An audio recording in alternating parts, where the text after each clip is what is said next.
काय ग बाई, तीच तीच भाजी बनवत असती, जरा थोड्याशा वेगळ्या भाज्या बनवत जा. तर मंडळी सांगते बघा, माझ्याकडं सर्व प्रकारच्या भाज्या मी बनवत असते. आता मेसचे ताटं असल्यामुळं 8 दिवसातून एक भाजी रिपीट होतेच परत.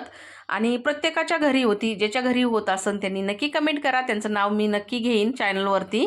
ज्याची पहिली कमेंट येईन त्याचं नाव मी नक्की घेणार आहे. नक्की कमेंट करून सांगा. आता इथे बघा, आज मेसच्या मुलींच्या ताटाला मी बनवतो आहे सुक्कं चिकन.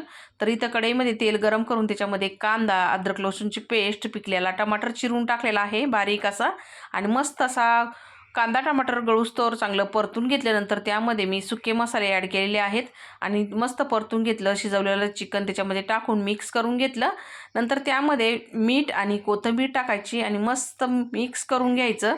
म्हणजे चिकन चांगलं परतून घ्यायचं. आता इथं चिकन रेडी झालेलं आहे. तर मंडळी, या तुम्ही पण खायला जाता तर चॅनलला सबस्क्राईब करा. धन्यवाद.